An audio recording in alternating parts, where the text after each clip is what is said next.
Yeah, I mean, I was very fortunate that Chris Fowler and I were lucky enough to call a match with Kobe at the U.S. Open, and it was fascinating to learn his philosophies on the mental side of the game, on the mental discipline that he had had.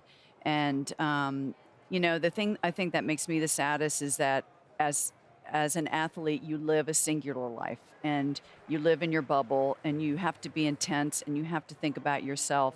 And he was ready to embark on a new life, his second life, which would have been full of adventure and full of being a dad for his girls and full of philanthropy and also being a mentor to a lot of people like Novak Djokovic. So the fact that he won't be able to live that freely a life and that full a life makes me very sad. Yeah, and you mentioned being a mentor to other athletes, and he had the respect of the WTA Tour, the ATP, that one-on-one. Nobody was better than Kobe on a court going one-on-one, Right. and I think tennis players could truly relate to that.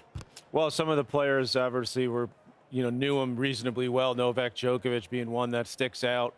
I mean, many athletes around the world and many people looked up to him because of what he was able to accomplish, but also, as you said, his attitude and his ability to connect with people once he got away from playing basketball, as we saw in the last couple of years when we came to the U.S. Open last year.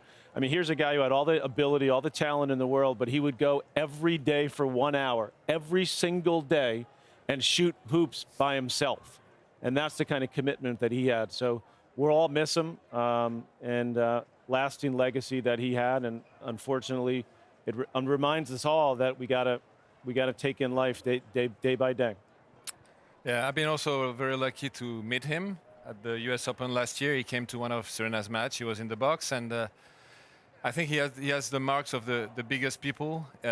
Rather than saying the things that he knew, because he obviously knew so much about sports, he was just asking questions. He was so curious, and I think that's the mark of the best. He wanted to learn maybe something that he didn't know yet. That's an incredible attitude, and all the great people I've met, they all have the same attitude. Rather than saying, they're listening, they want to learn, they're curious, they ask questions, and he asked me a million questions during the match, and I thought that was incredible from someone like him to be so curious about tennis, and he loves tennis. Yeah, he was. He was so curious and just so alive in his plans for the future.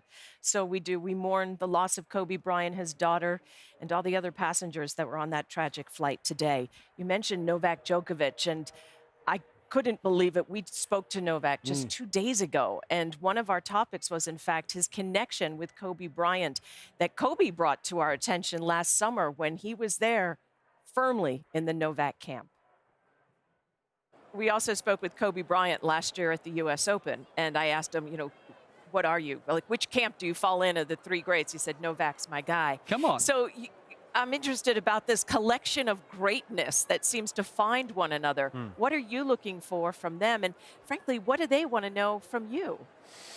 Well, Kobe has been one of my mentors. I don't know if I'm allowed to say that, but I've had several phone conversations with him, and also, of course, when we see each other live in the last couple of years, when I was going through my injury with the elbow and struggling to kind of mentally and emotionally handle all these different things that were happening to me and kind of dropping the rankings and then having to work my way up. And he was one of the people that was really there for me and that could give me some very valuable advices and kind of guidelines to, to kind of believe and trust in myself, trust the process that I'll be back.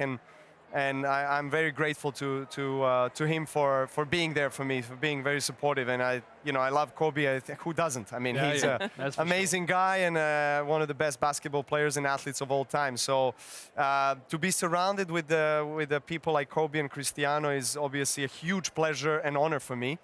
And when I'm next to them, I turn to a student. I try to have my ears wide open and listen to what they have to say and ask questions. I'm not afraid to ask questions, and they're not too as well. Yep. And which I think that's a great way of exchanging some experiences and things that maybe you could use in your sport, in your life, in your career.